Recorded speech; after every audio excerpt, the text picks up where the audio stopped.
नरेंद्र मोदी ने गुजरात चुनाव में बड़ा दांव चल दिया है। बीते दिन नए नए नारे नरेंद्र मोदी की तरफ से दिए गए और तमाम विरोधी पार्टियों की काट उन्होंने खोज ली है। मोदी ने चुनाव का एजेंडा अब सेट कर दिया है। एजेंडा यह है कि चुनाव गुजराती अस्मिता पर लड़ा जाएगा।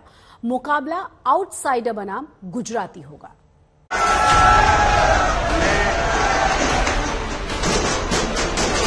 गुजरात का चुनावी टूर्नामेंट शुरू हो चुका है। सियासी पिच पर खिलाड़ियों ने मोर्चा संभाल लिया है।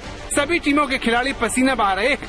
टीम बीजेपी के कोच मोदी ने गुजरात के चुनावी टूर्नामेंट के लिए एक नया नारा बुलंद किया है।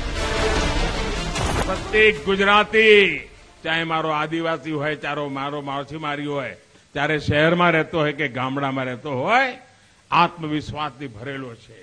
અને એટલા જ માટે प्रत्येक गुजराती बोले छे, अंतर्मनનો અવાજ બોલે છે। प्रत्येक गुजरातना હૈયામાંથી નાદ નીકળે છે। કયો નાદ નીકળે છે?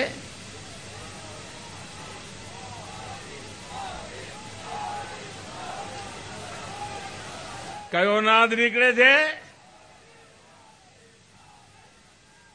ભાઈઓ બહેનો, અંદર મનમાંથી નીકળે છે અવાજ। એ હું કહું છું, એ નીકળે છે આ ગુજરાત મેં બનાવ્યું છે। હું કહીશ આ ગુજરાત, તમે બધા હાથ આમ કરીને બોલજો, મેં બનાવ્યું છે આ ગુજરાત, આ ગુજરાત। अगर मोदी के नारों का स्ट्राइक रेट देखें तो जबरदस्त है। चुनावी मैच में मोदी के नारे वाला शॉट विरोधियों को हमेशा भारी पड़ा है। नारा नंबर 1, अच्छे दिन आने वाले हैं, स्ट्राइक रेट 100%। नारा नंबर 2, हर हर मोदी, घर घर मोदी, स्ट्राइक रेट 100%। नारा नंबर 3, मैं भी चौकीदार हूँ, स्ट्राइक रेट 100%। नारा number 4, make in India, make forward, strike rate 100%। नारा नंबर 5, 2 गज की दूरी, मास्क है जरूरी, स्ट्राइक रेट 100%। नारा नंबर 6, ये गुजरात मैंने बनाया है, स्ट्राइक रेट अभी तय नहीं। सरल शब्दों में समझे तो मैच से पहले नरेंद्र मोदी ने पूरा होमवर्क किया, विरोधियों की एक एक रणनीति को परखा और फिर उसका काउंटर तैयार कर लिया। इसे यूँ समझिए, मोदी का नया नारा आउटसाइडर बनाम गुजराती अस्मिता से जुड़ा है। मोदी का ये नारा कहता है कि मैंने गुजरात बनाया, तो वो गुजरात की 6.25 करोड़ गुजरातियों को इसका सीधा क्रेडिट देते हैं। यानी गुजरात की विकास यात्रा में हर गुजराती का योगदान है। गुजरात में नया नारा देने से कुछ दिन पहले नरेंद्र मोदी ने बीजेपी वर्कर्स को सदर किया था। આ વખતે કોંગ્રેસે નવી ચાલ ચાલ્યું એવું મને લાગે છે। મેં તપાસતો નથી કે પણ મને પહેલી નજરે લાગે છે। પહેલા તો કોંગ્રેસ વાળા હાકલા પડકારા કરે, જોઈ લઈશું ને પાડી લઈશું ને, હવે 20 વર્ષમાં પડ્યા નહીં એટલે મેં નવું કર્યું એમણે। અને એટલે સતર્ક રહેવાની જરૂર છે। આ કોંગ્રેસ વાળા બોલતા નથી પણ ઠંડી તાકાતથી ગામો ગામ ગોઠવણો કરી રહ્યા છે।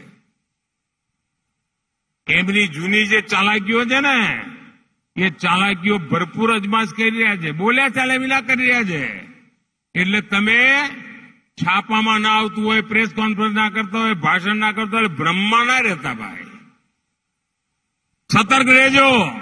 આ કોંગ્રેસની નવી ચાલ છે ને બેઠી તાકાતથી એ નીચે ઘૂસવા માટેનો પ્રયાસ કરી રહ્યા છે।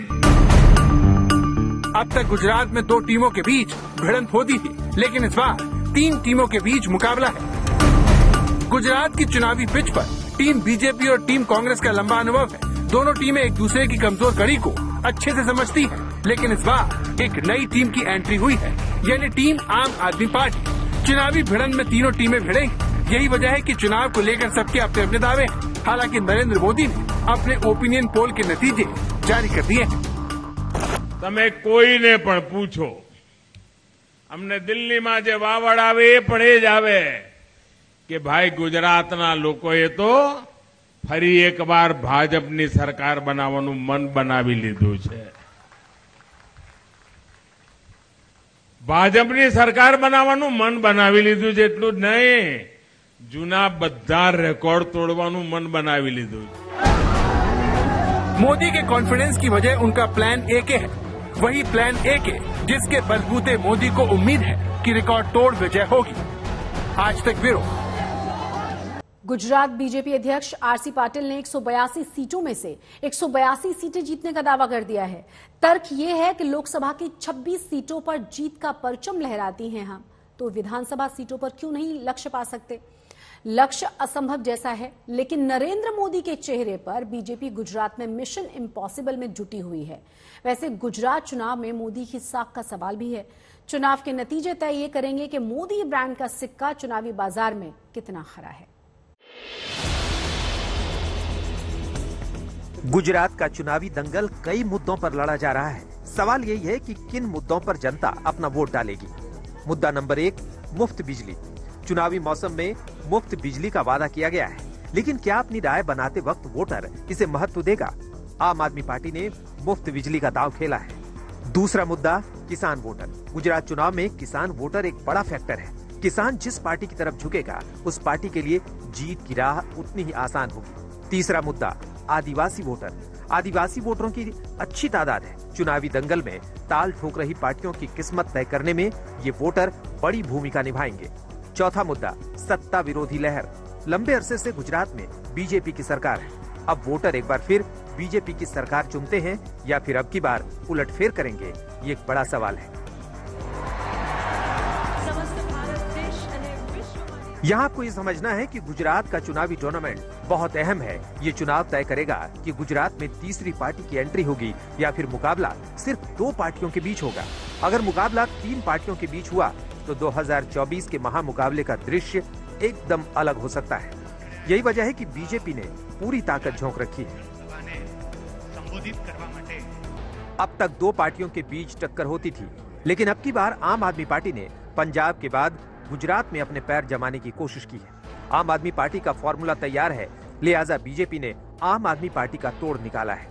गुजरात में बीजेपी के सीएम चेहरा तो भूपेंद्र भाई पटेल है, लेकिन कमान मोदी ने संभाल रखी है। मोदी ने विपक्ष की रणनीति को काउंटर करने का प्लान तैयार कर लिया है। इसे यूं समझिए, चुनावी मैच में टीम कांग्रेस का पूरा फोकस किसान और आदिवासियों पर है। जिस तरह 2017 में कांग्रेस ने अपने एके प्लान के दम पर अच्छा प्रदर्शन किया था, इस बार भी प्लान एके पर गांव-गांव में काम कर रही है। मतलब आदिवासी और किसान वोटरों को अपने साथ जोड़े रखना चाहती है।